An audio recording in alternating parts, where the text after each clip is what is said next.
came for a Teach for America event the first time. How long ago was this? Were you in a cohort? Were you in a cohort that he was running? He was my coach. Oh, I was okay. coach his second year. I was on an improvement plan my second year. Okay. I came on board. Dom was on my list as a teacher He was coming at in every Troop, day. which is where my brother was working either that year or the year before as a reading specialist. And I was like, all right, cool, I'm over there. I knew their math coach, so we were both working with Forgot Dom. Austin was working there. Yeah, we were both working with Dom. And So I'm really unfamiliar with the Teach for America model.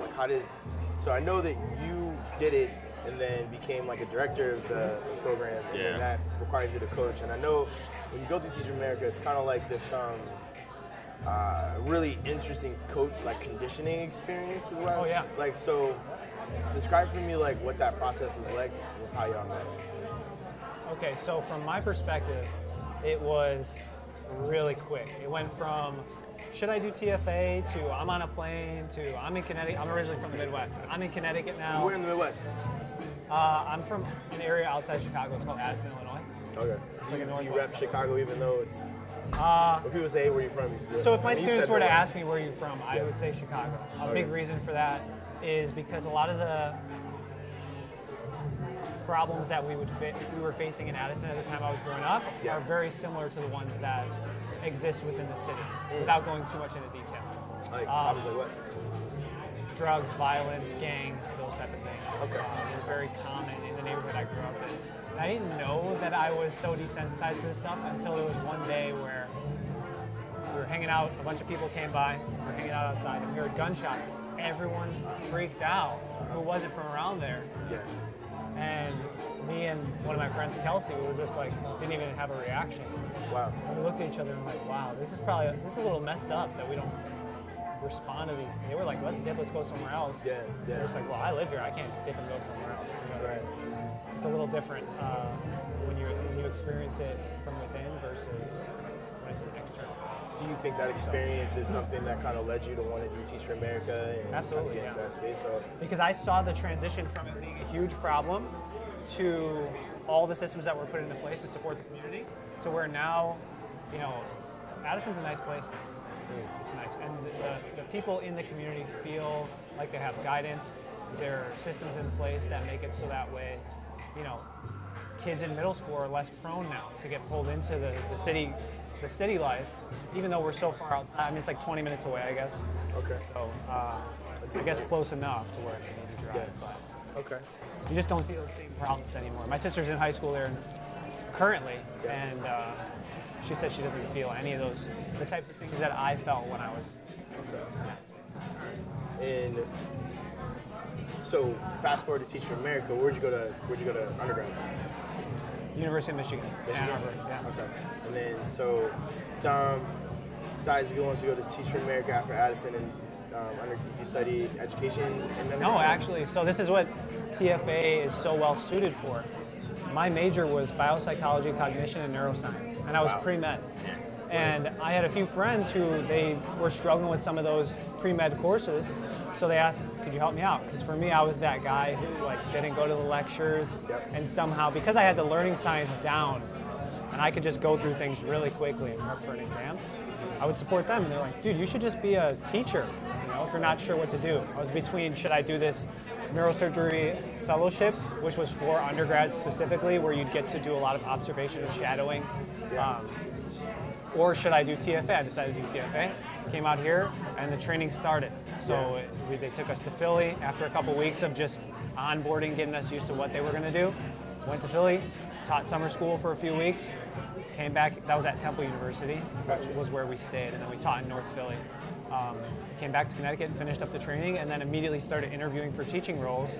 And some of us had to go, because we didn't have the education background like me, had to go through something called ARC, Alternative Route to Certification. Okay. And so I did that for actually science, and now I teach math. So it's been sort of a weird journey. But the path and process that you took, that's crucial, right? And I know you've done the Teach for America thing for a while, so how did we arrive from that to now New Haven counts? So the Teach for America route for me was 4 years earlier than you. So I was in the 2011 core. Okay. And then I taught similar experience. You know, we were at St. John's instead of Philly. We were learning about, some people knew everything about the injustices and the lack of funding and all that. I was still figuring that out. I was kind of like sheltered from all that. My grandmother and my mom being in education, but sending my brother and I to private schools even when they probably couldn't have afforded it, right? But you make it work when you really believe in something, right? So I was kind of sheltered from some of the things that you actually experienced growing up, and I was learning about them, right? And like people looking at us, you might think it was the other way around, right? But it actually wasn't. So yeah, I mean, I was at Roberto Clemente. I was teaching middle school math. They actually threw in science for us too, and then my right-hand man, who was teaching ELA and social studies, was also TFA, and we were there as part of the turnaround process for Roberto Clemente. And that's not turnaround by Teach for America, that's turnaround by the city of New Haven. They just had some Teach for America teachers there. I think it was 3 of us that year. So yeah, I did not do 2 years of teaching and then go on to pursue something else. I had ideas of that, maybe law school, didn't think about business school at the time or anything, but the group of students that I had that second year and some of the progress that we finally started to make, we were like, let's give this another go. Like, are you in? I'm in. So we stayed a 3rd year. Then we stayed a 4th year, right? We started doing more than just teaching the subjects, right? So we were like, all right, let's look at this. There's 8 middle school basketball teams. We're having still some behavior issues at school. Some teachers are still having trouble getting through to some kids, right? And school is just not in yet. But basketball is in. But only 3 of them can play on the team. Everybody wants to be. Because there's 5 schools that are all together. Let's just start our own. All right. So wait, now I know the limitations of like programs, and I'm hearing the message of wanting to, or starting a program to, when you don't know what you want to do. You know, most of us when we graduate college don't know our asses from our elbows anyway. So, but for me, I got into bartending and started, doing some restaurant stuff. Right, you started to teach. I love to hear teach their own, right? But I love the fact that like passion developed after the fact, right? And I think that may be some of the drawbacks with some of those programs. That some people come in, they do their time, and they're just like, all right, cool, I'm gonna go do this because it's a resume builder. But it sounds like the 2 of you had an experience that like really linked you into what the dream was happening, right? Creative ideas that come out of it, and from that you link to this first with the athletic basketball programming. Okay, cool. So how do you connect basketball to New Haven Council's financial literacy program that the 2 of you found and make dope? Also, nice shirt, by the way. Is that a golf shirt? We can get you one. All right, that's okay. I have one that's too big, and I'll just give it to you. I'm fat now, Ron? Okay. I was going to say you should. I lost 40 pounds in the last 4 years, so nothing fits. I get made fun of by my girlfriend all the time. Absolutely. I will give that to you. We'll order you a new one. No worries. We got tons of stuff people can order online. That's not important. It's not important. Tell me the story how we get from 2 inspired Teach for America educators to creating a program that's to support youth in the neighborhood. So there's a 3rd, Dan, who's not here, who was my co-teacher. So that's the TFA connection across the board. I ended up looping with the same group of students from my 4th year to my 5th year. We took that group, and it's not just me, there were the Yale students who were involved, from being 22nd in the district in the math competition that Yale runs to being 3rd. Behind Easums and Worthington Hooker, which, if you know the demographics there, they score drastically higher in just about everything, and like income level, socioeconomic. I'm sorry, you said Easums? Yeah, Easums. What does that stand for? Engineering Science University Magnet. It's basically, they have a new building on UNH's campus. So Easums are different from New Haven Public Schools? So Easums is part of the New Haven Public School system. They are just a 6 through 12 school. But so their students, in terms of, if you look at test scores and things like that, they score a lot higher. The Hooker scores a lot higher than the great the rest equalizer. Of the great equalizer. Yeah. So that was a really cool achievement.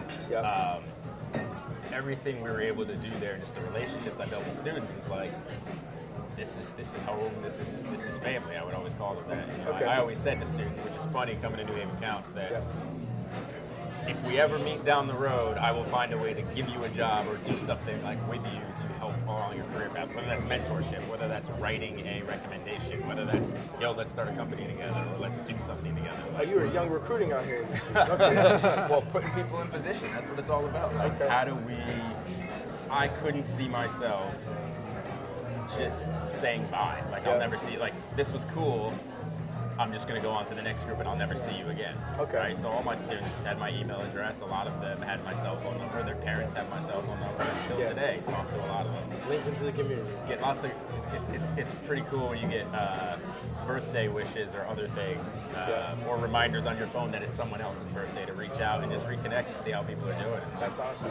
I wish my favorite teachers from elementary school kept in contact like that. I think the best compliment I ever got from like middle school was one of my teachers said, "Daryl, you're gonna be something one day, as long as you stay awake."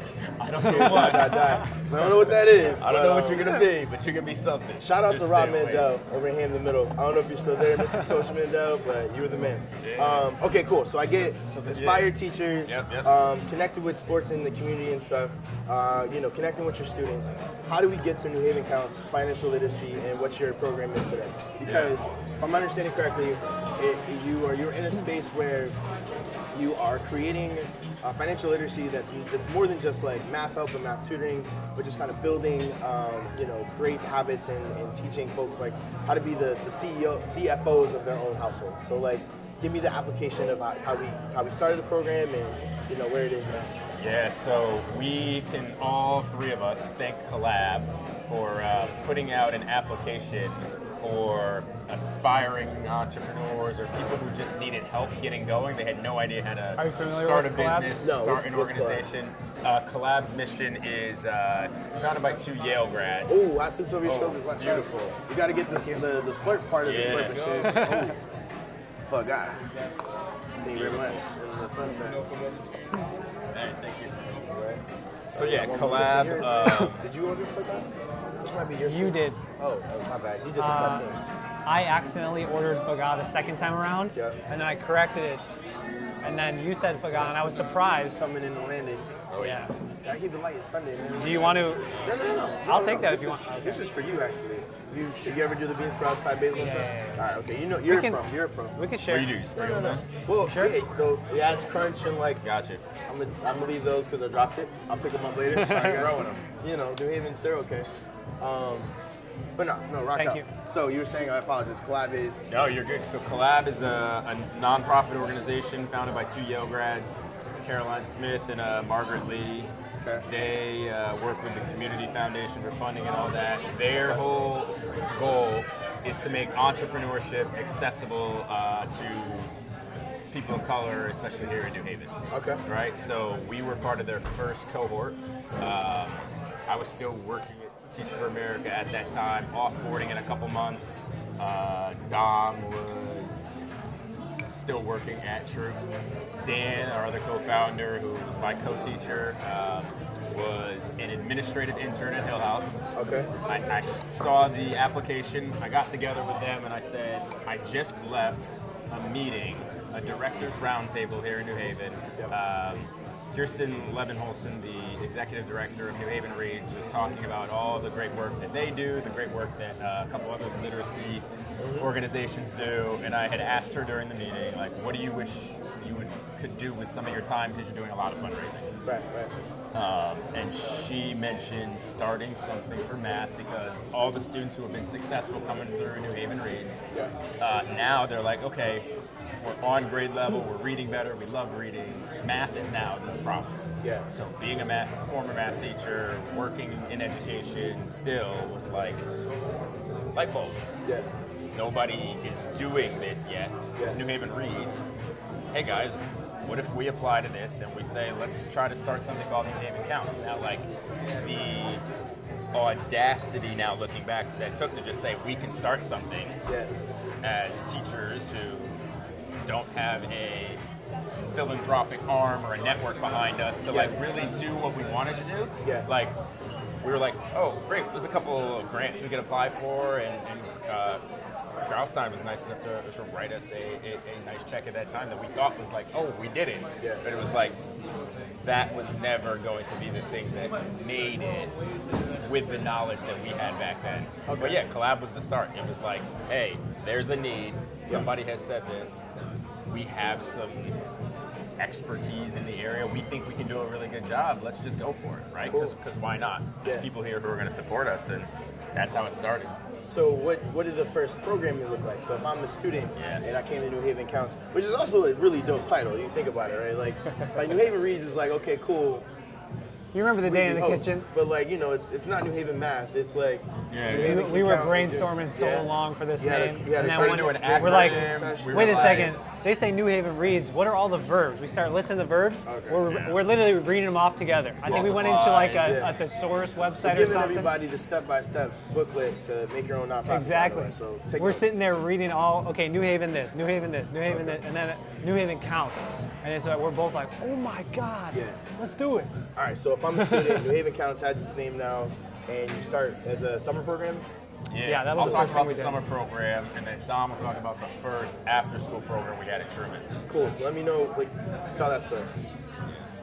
So with the first after-school program at Truman, it was it started out trying to figure out where students are at right now, what are their needs, how can we best support them and enable them, just with the simple goal of increasing math performance outcomes. We just want them to do better on tests within this school, and we want to make sure that they're prepared to have good financial hygiene in the future and make the right decisions when that becomes necessary. So it started out really assessing where students are at currently, and then thinking about how can we best support them moving forward. And what that looks like sometimes is directly practicing some of those Common Core state standards. What that looks like other times is taking those standards, embedding them in a performance task where students are learning about ROI.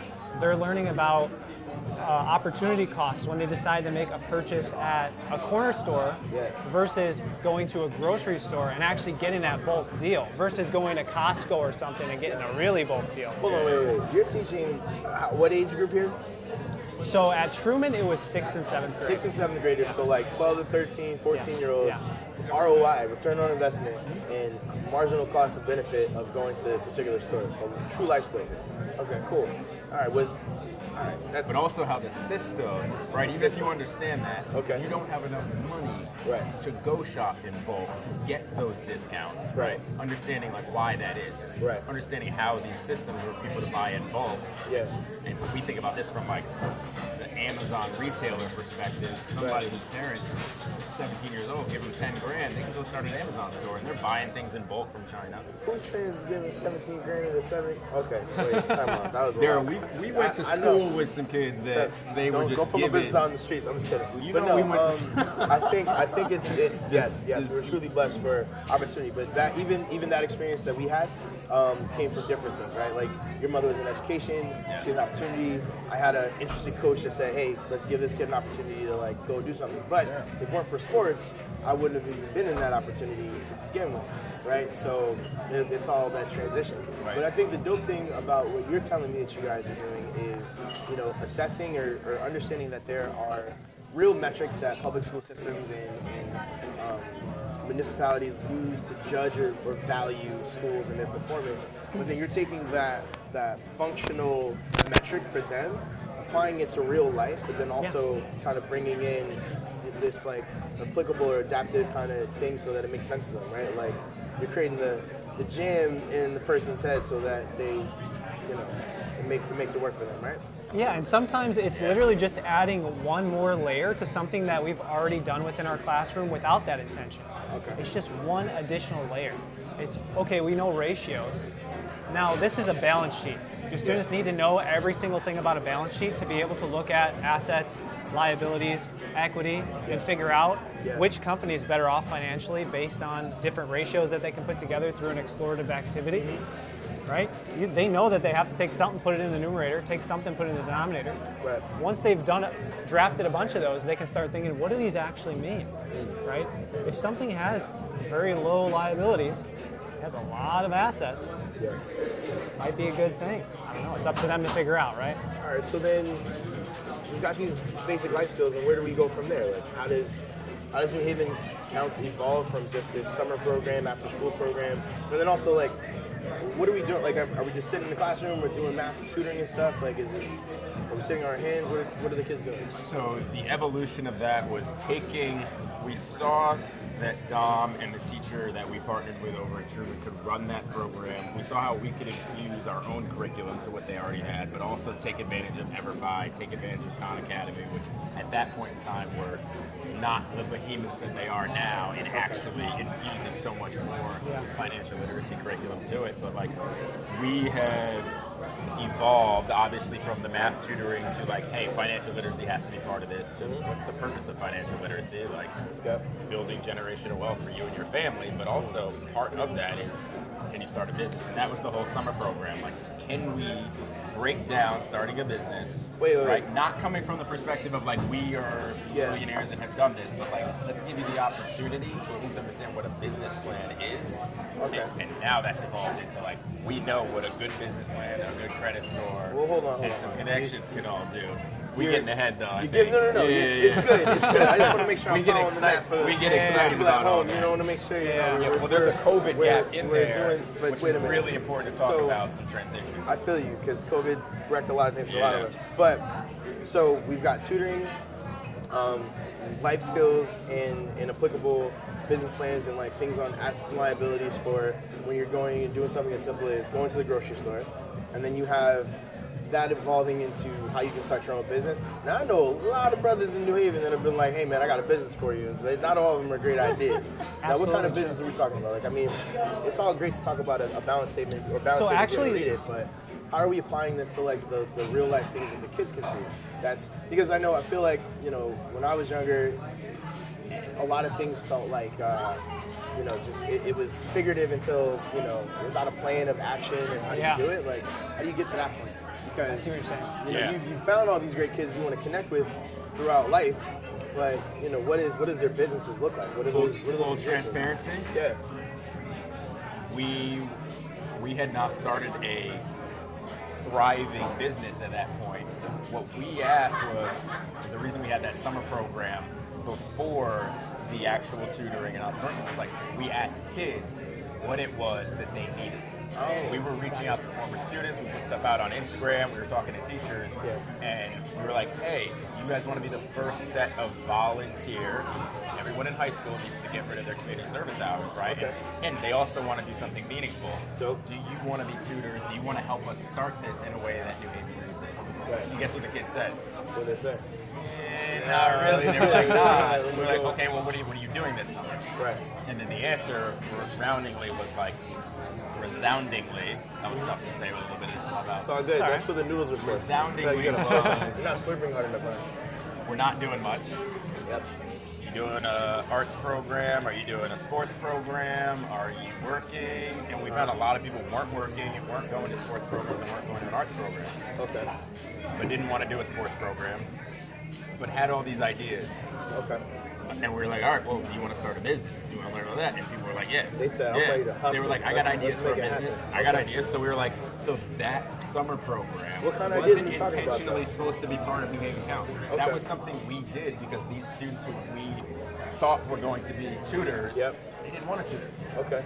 So we were just responsive and did what anyone who cares about kids, anyone who's a teacher does. Okay. You try and fit something to the kids that you have an opportunity to impact. Okay. So that summer program, that entrepreneurship stuff probably confused a lot of people, or partially started to confuse them. Like, we're doing this and we're doing that. It is connected. Yeah. But like the movement, and we had COVID, was like a blessing in disguise because we were continuing the path of let's try to match high school students with elementary students and just focus on math tutoring. And Dom mentioned all the ways that we go a level deeper with that and we were going to train kids to do. So at that point in time, I had actually moved to Texas because my partner was going to grad school to get her PhD. Cool. And I was managing our tutors at the Fairhaven Library from 16 50,000 miles away, or whatever it is, right? But it was going well. Working with the staff over there, working with Dom. Dom would show up in person, but I was doing the managerial work. Gotcha. We had sent them T-shirts. They had attendance sheets. They were tracking their hours. Students were starting to show up. Families were starting to get word about it. Yeah. And then what was it? March 12th, something like that. That was like The world stops. the world stopped. Okay. What for us? We initially, right away, we didn't focus on let's raise a lot of money. We, again, didn't really have the business background. That was part of the collab piece that we just, as working professionals, and just who we are, let's make impact, missed the bucket. Okay. We were okay with it, though, until COVID. And then it was like, we don't have programs. How do we write grants when we can't run a program because we have no space? And we're not set up to do anything online because we're all working during the day. And so it was just like this situation that we put ourselves in. And I would take full responsibility for that of like, by not paying ourselves, by working with volunteers, we couldn't do PPP loans or anything like that to like sustain. So the result of that is kids aren't having the opportunity to get these life lessons, these vital information that your program is they've become familiar with and familiar and like kind of dependent on to kind of give that extra push, right? Because I think the significance of what you all do is that you step outside of like or that further qualitative example of looking at the environment or the neighborhoods you're in, assessing their needs, even giving them the opportunity to say, hey, what do you want to do? And, coming out with New Haven Counts and this plus opportunity that, is really led by the student themselves, right? That's a big part of how we function, is thinking about student-driven methods to success. Right? It's about them taking the reins. Eventually, that's what our goal is. We want to leave people who are alumni of our program running it. We want to give them those opportunities. You want the people that have graduated from your program coming back and just being the... Yes. What is that? We want to give them those... from another program, and Yeah. there's no room to move up because it's a fully established organization with all of these positions that are already fulfilled by adults, right? There are lots of youth-led organizations, and we're not one right now. Like, that's very clear. But the thought process right now with us and our board is like, we should be. That's what we should become. Okay, so We is should that... become youth-led. So what separates New Haven Counts from any other... Excuse me, the fuzz coming back. Any other organization that is a tutoring kind of space that... and not in the simple sense, you just explained like how you guys set apart. But I mean, like, when we look 5 years down the road, 10 years down the road, is it just New Haven Counts? Is it, these kids are now in college and in the working world, and now they're running the program themselves. But like, what do y'all see in the future? I mean, we talked about evolving, but like, what's next? We see a lot. I mean, we see a huge success story with one of our students who, from the internships that he did after the summer program. Okay. So that was like the trajectory. Input into the summer program. Yep. Counselor in training at the summer program. Then an intern outside of the summer program. Saved up, based on his financial literacy, enough money to buy himself and build a computer and creator workstation. Okay. We've helped him network with entrepreneurs, network with other companies, and he now does graphic design, freelance on his own at 17 years old. See? Right? And guess what he wants to do? What does he want to do? Give back and help others do that because of the... That's a common theme that we see. Everybody wants to pay it forward. Change that he's gone through, being like, wow, life is different now. I see a way to not have to just go in to be an employee. Yeah. I can be an employee, but I do this on the side as much or as little as I want. Yeah. Like, our programs can connect with other programs to create that, right? That's the impact that we want. Or another student who has left the summer program, who participated 2 years in a row, is out there actually doing what she has always wanted to do. Being a rapper, but understanding that on the side, I can shoot videos for other people. Yep. I can go into the studio and help other people out, and that's ways that I can pay for my studio time, pay for my videos, get my name out there and network, and then guess what? Come back to our events and get paid to do the camera work. Yeah. So you're helping people monetize their passions, is what you're saying. That's exactly what it is. See, and then I think that's the thing that like really resonates with young people, right? Like I think for example for myself, because I can only speak for myself. When you're young and you're really active and you do a whole bunch of different things, and a lot of us are taught to be jacks of all trades and well-rounded kids or whatever, but it's like to what end, right? And then at what point does your passion become like your true life goal and what you can pursue? And and I think like part of the reason people go astray from those dreams is because no one ever really breaks down the nuts and bolts of like, okay, cool, this is awesome that you want to be a rapper or start your own business as a graphic design person, but no one ever connects the dots and like, okay, how do you do this, right?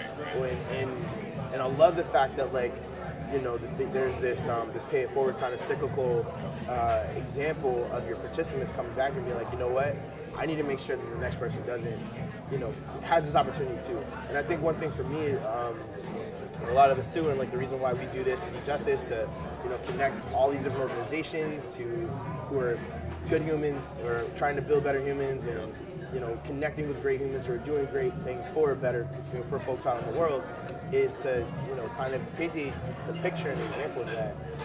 It takes a community, you know what I mean? Like, you don't want anybody to experience the lack of guidance that you had, or maybe some of these older organizations. Like I did an internship program in college that is awesome, really well known, and it puts you into corporate business environments. But that organization was founded like in the 60s, right? And if you think about like when we grew up, like as 90s babies and stuff, like the 90s are now the 60s. What from that's when we terrifying were kids, to think about. Sorry. Now you're making us We're feel still old. young, you know what I'm saying? But You're giving me chest pains. No palpitations. But the point is, if we're not updating these programs, if we're not updating, the way in which we meet kids where they are, everything on apps and social media, and making everyone wants to be an influencer. Can't get anybody working in restaurants anymore because that's not cute. It's a lie. Restaurants are great places to get life skills and come into spaces and like really just grow. So come check out your local Mecha. Anyway, sidebar. Shameless plug. But no, seriously, if we're not able to, make it relevant to young people now, then we're gonna lose it. And then you'll just have a lot of bad behavior and not even like literally out running amok, but I mean like. Oh, absolutely. What's up, Isaiah? Good, man. How you doing? Love that. That was, it's great. We're doing stuff. Anyway, love Isaiah. No, that's a really good point. But no, I think, you just gotta, you gotta make it relevant. You know what I'm saying? So, the relevance is what I hear you're creating. And the relevance moving forward is like the rebrand or the refocus on, and Dom puts this really well, on like meeting students where they are. So like instead of us saying, here's math tutoring after school, it's we meet you where you're already going to be and what you're already interested in. So we're not raising the money for the math tutoring. Okay. We're raising funding and putting people in positions, right, to how do we have sports programs, how do we have service opportunities, how do we have scholarship competitions like we just did across the city of New Haven, right, and how do you have arts and things like that, right? And then when you have students locked in after school, right, A, what does that do? That helps parents with childcare. They can work 3 extra hours, right? B, what does that do? Well, now you have engaged students and they're there. You've got 3 hours. You can do an hour of sports, an hour of art, and an hour of enrichment, which would used to be tutoring, right? Okay. But we're not framing anything as tutoring anymore, right? Yeah. Because tutoring makes most you feel of these bad. Kids who want tutor. And most of the kids who are part of like said you don't need no. It's about support. It's about supporting students and enabling students to follow the pathways that they're already learning to identify themselves. Okay. All right. Is there any resistance? Where's the pressure points, and how can people help? How do we make this like a bigger thing so everybody's like signing their kids up for New Haven Counts? Like, what's the vibe?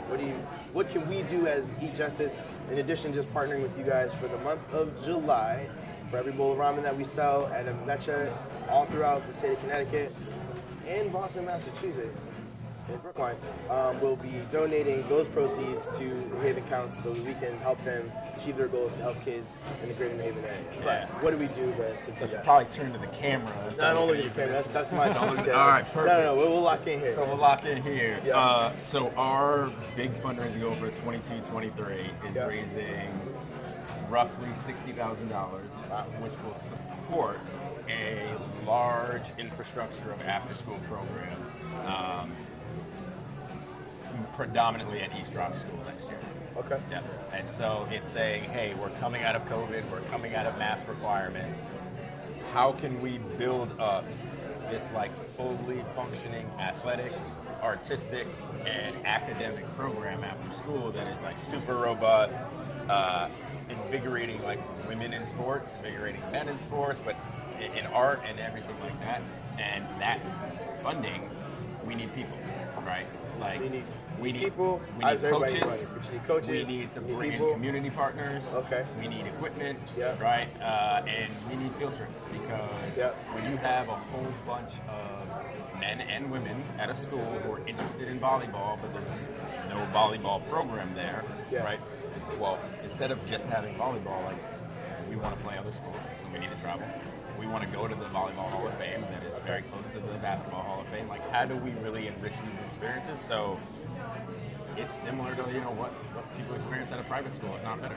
Right. You know? So we're trying How do we to bring that? create the experiences that those with privilege can typically also have, right? Like, so New Haven Counts, in addition to the financial literacy, the coaching, and qualitative kind of assessment, really just wants to level the playing field for people in urban youth to be able to like have full experiences so they can go off. But then you're given that extra piece of like, hey, we're going to help you find that dream and pursue it and make it your own. Yeah, because life is about being financially well, but it's about also being academically well, socially well, and feeling like all your needs are met.